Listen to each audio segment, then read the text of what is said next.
Hi everyone. Today we have BBBOTS Audience, and we also have our special guest, Liam. Hi Liam. Hi. Oh, and the dog. And your dog. Sorry, Dobby, come here. What's your dog's name, Liam? She's called Dobby. Do you want to meet her? Yeah. Hello.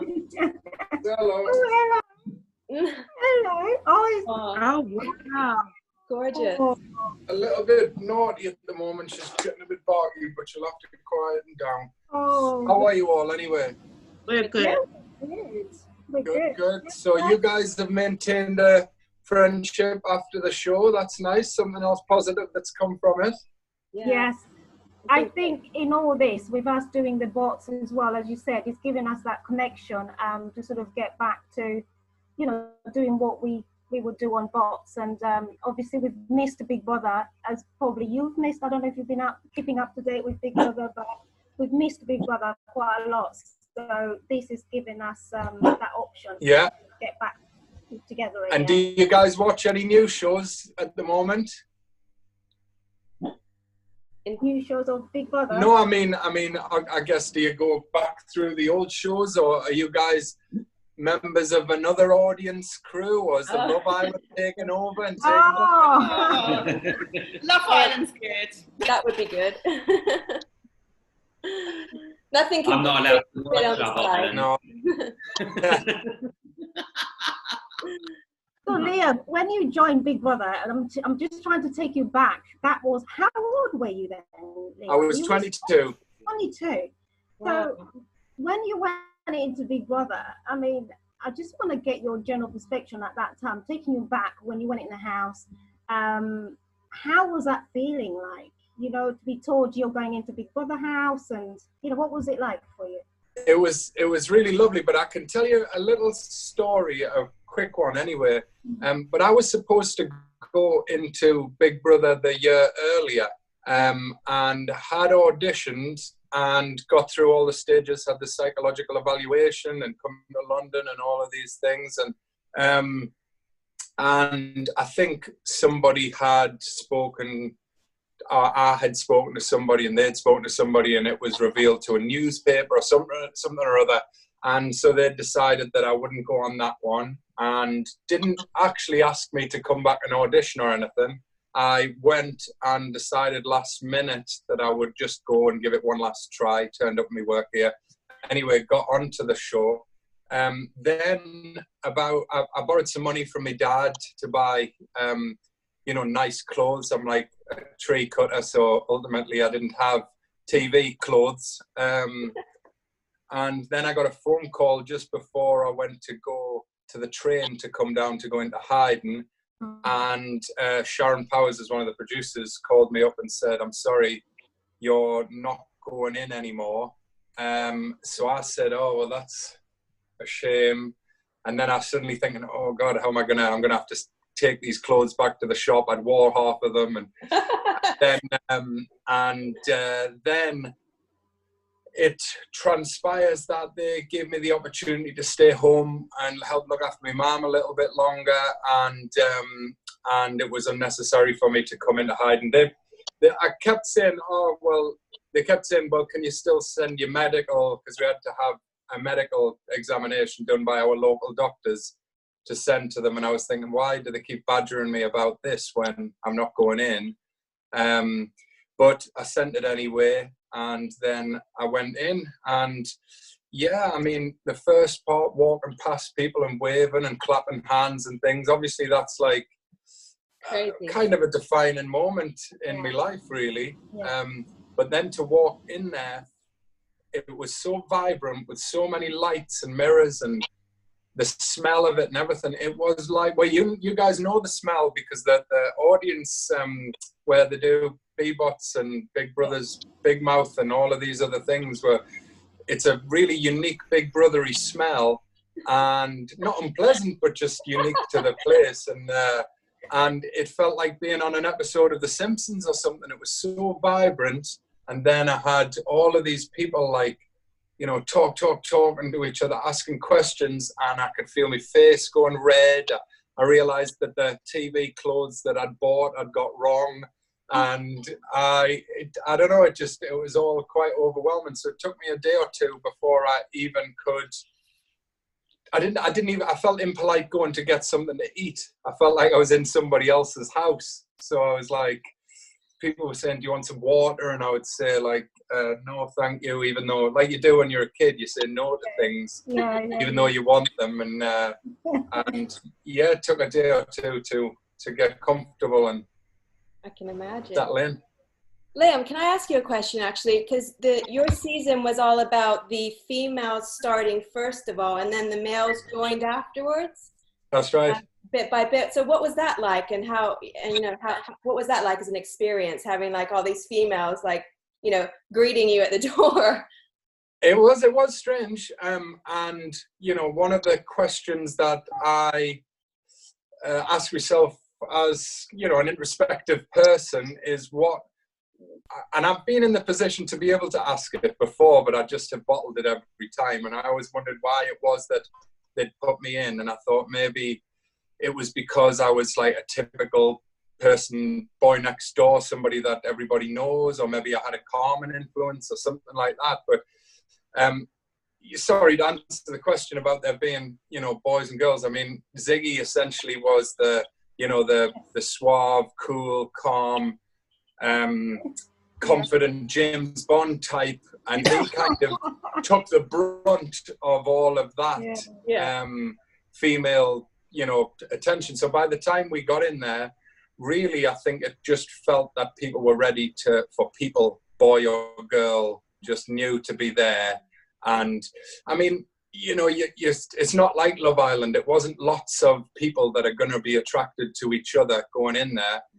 It was, like you couldn't really imagine Billy with the twins, or you couldn't really imagine Jonathan Durden with Carol, or you couldn't really imagine, Brian with Chanel, or, it was actually a mixed match of boys and girls that didn't really romantically, other than Zig and Chanel, obviously they had a partnership, and yeah, I guess if they had put groups of boys and girls that would fancy each other in there, then the dynamic would have been slightly different. But I think we kind of cancelled each other out a little bit, and I think sometimes we might have got along a little bit too well. So sometimes people accuse us of being like too dramatic or whatever. But I will say this, Charlie was kind of seen as a bit of a villain of our year. And really, she's somebody that I find greatly entertaining.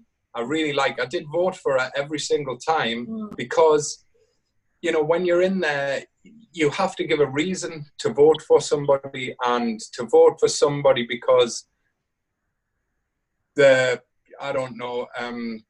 jumper was annoying you or something like that, you can't do. So she was very easy because she put herself out that way. Yeah. But to live with, really, if you wanted to be stuck on a desert island, you would want to be stuck with somebody like Charlie. She was very, very entertaining, and a lot of the times they didn't show how funny and kind and nurturing and considerate. It was only the times when she felt threatened that she would switch, and obviously it went that way a lot of the time for Liam, do you think that's why the big characters go first then? Because they're just easy to knock out? I think sometimes people burn out very quickly. So somebody, I would say the slow burners tend to do well, because big characters sometimes turn up, like, I don't know, somebody like Shabazz from different series that are loud and in your face, and Shawnee is another example of somebody that really brings energy that is unmatchable for 24/7. They tend to get very tired very quickly and go into a bit of a lull, and then so it's that juxtaposition between, somebody like Brian, for example, started off really quiet, didn't really have a lot to say other than cider and you know, that type of chat. Where's the girls at? Where's the cider at? But then over time became a more complex character, showed different sides of himself, and ultimately became more and more entertaining as the time went on. It's interesting because one of the things is when you look at the series being rerun, you realise how basic everything was. Definitely. And how simple it was. And then when you look at the last few years, I just wonder how you think you might have done in the last, if you were coming into an episode in the last few years. I don't think I would have done well at all. I don't think better of myself or worse of them or anything like that. I just think that I am not a typical, I'm more of an outdoors person. I'm not a typical reality television personality. I don't think that I really even made myself one of those then. I think I was young and probably overly confident, at times a misogynist, you know, well, just a typical young working class northern lad. But fundamentally, I've never felt particularly a bully or unkind to people. I kind of think highly of most people. So I guess I was lucky in that I didn't really think of any ramifications or it was just like a trouble-free experience. Whereas now, as a 30-odd-year-old person who is, I guess I'm sensitive to other people's feelings in a way that would make me anti-confrontational and anti-entertaining, and so emotionally aware that I probably would spend the time quietly making sure people were comfortable, I guess. You can see everyone these days seems to be so media savvy, knowing exactly those things, whereas in those days it was more about people's relationships, and really that was the thing that really drove you to watch it, to see those relationships build between the people rather than between the contestants and, say, people outside and the cameras. Well, I would say that while we were to some degree aware of what could happen to you afterwards, i.e. you could go on 8 out of 10 cats or something like that, we weren't actually aware that you could be paid lots of money for doing not a lot of things. I certainly didn't realise that I would spend the next 3 years going around nightclubs waving at people. But at the same time, I think that would make for a jaded, because the type of money that you could be paid then would, if I was aware of how much I could set myself up or I don't know, do positive things with the money or whatever, you'd definitely be, more likely to come up with a catchphrase or hold a can of drink, all the time up to the camera or whatever. But yeah, I was a fan of the show. I watched the show and I enjoyed it, and I love to have an opinion, and I love to sit at home and talk with my friends and family about people who I like and dislike and why they behave in that way and all of that. So I found it more difficult to watch in the later series because I found people, I mean, if you were to play all of ours back now, you would probably find that there would be things said that aren't acceptable, that are really dated, especially like I said about being a misogynist before, back then, that was the Zoo magazine generation. You might buy a girl a pint instead of a half and be seen as a pioneer of feminism.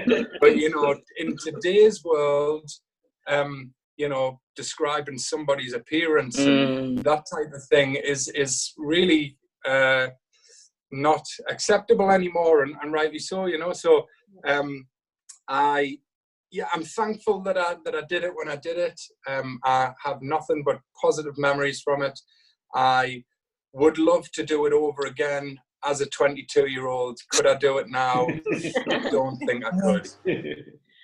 Guys, I'm really sorry to do this, but I did promise. I thought you guys were part of the same audience, so I promised 2 separate audience groups a Zoom chat. It's really been lovely to see you guys and to see your familiar faces and things. And I wish you the best of luck in everything. I hope you guys can actually join forces with the other gang, and you might have a big 20-30 people page with everybody chatting. But I don't know. You guys might have voted each other out of the audience. We did. If only we could do that. All right. Well, listen, have a lovely night. God bless. Thank you. Thank you. You have a great evening. Bye. Bye. God bless it. Oh. He was lovely, wasn't he? So nice guy. It was lovely. It's just a shame. Obviously, are you recording still? Yeah, so would you like me to stop now?